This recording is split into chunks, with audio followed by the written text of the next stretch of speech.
Olha, a gente está acompanhando, viu, esse dia de repercussão dentro da CPMI do INSS, que até o momento está sendo marcada pelo dia de hoje, pelo menos, né, deputado, em relação a essa briga generalizada que a gente acompanhou mais cedo dentro do colegiado, depois do resultado da votação de requerimentos que foram colocados ali em bloco. Os senhores decidiram por votar ali unicamente todos os requerimentos, mais de 80 que estavam em discussão, entre quebras de sigilo, convites, convocações, entre elas a convocação de Lulinha, filho do presidente Lula, que acabou gerando então a reação da base governista em relação ao resultado dessa votação.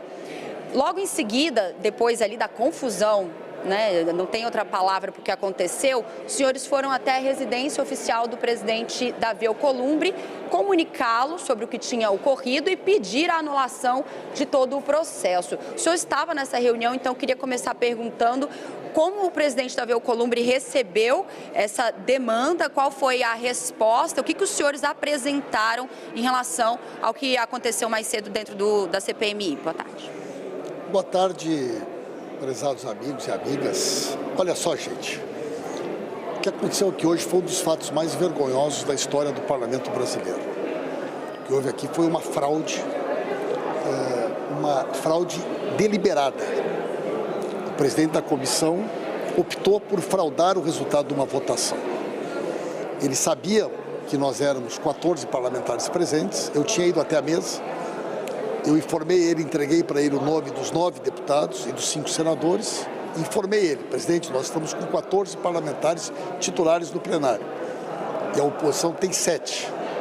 Portanto, o quórum dos presentes é 21.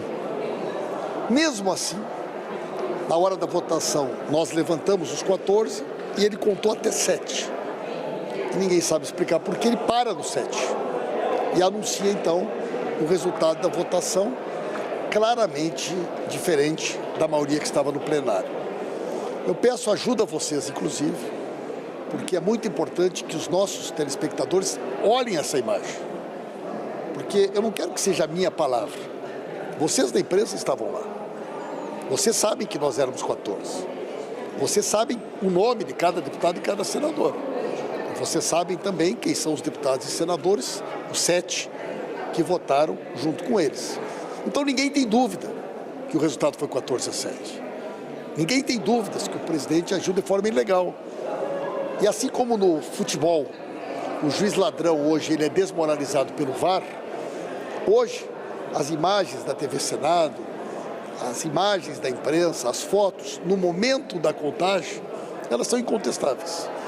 Então nós informamos o presidente Davi que ocorreu uma votação. O resultado desta votação foi 14-7 e que de forma ilegal o presidente anunciou outro resultado. Por conta dessa ação deliberada ilegal, nós vamos representar contra ele no Conselho de Ética, porque não é razoável que a gente possa naturalizar algo tão grave. Isso é uma violação, né, do regimento da casa, é absolutamente inaceitável o que ele fez, é uma quebra de decoro. E eu tenho certeza que a votação será anulada, porque ele manipulou e mentiu para a sociedade brasileira e que ele vai responder pelo que ele fez. Só para a gente entender, Yuri, antes de passar a palavra para você, qual foi a reação do presidente Davi Alcolumbre? Ele deu alguma resposta, algum retorno prático sobre o que pode ser feito a partir de agora? Não, ele nos ouviu. Nós devemos estar protocolando dentro de alguns minutos esse documento. Esse documento é assinado pelos 14 parlamentares que estavam no momento da votação. Junto com esse documento, nós juntamos fotos do momento da contagem, as imagens do momento da contagem. E é muito simples, porque se as imagens mostrarem que na hora que ele estava contando, nós estávamos só entre 7, ele está falando a verdade. Mas, se as imagens mostrarem que nós éramos 14, os 14 que assinam o documento, e que vocês da imprensa sabem que nós estávamos lá, vai ficar evidente que ele mentiu. E na medida que ele mentiu, ele manipulou o resultado da votação e, portanto, a votação será anulada. Yuri. Obrigado, Carol. Deputado, o senhor tem destacado muito esta questão da contagem, também o presidente da CPMI, Carlos Viana, também falou a respeito desta contagem, justificando e defendendo a atuação dele.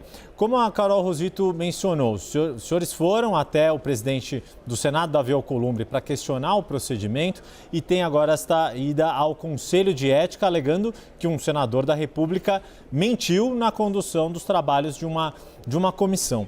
Agora, o que o senhor vislumbra da parte da base do governo nesta CPMI, além de tentar reverter a quebra dos sigilos do filho do presidente, quais são as outras ações que a base do governo pretende tomar na CPMI para evitar que este sigilo de fato seja quebrado, para evitar que estes dados, de alguma forma, venham a público e seja lá o potencial de estrago, independentemente de juízo de valor, se são legais ou ilegais, as movimentações financeiras do filho do presidente, mas quais são as atitudes que vocês pretendem tomar agora enquanto não há uma reversão desta quebra de sigilo? Bom, em primeiro lugar, eu não tenho nenhuma preocupação com a quebra do sigilo do Fábio. Né?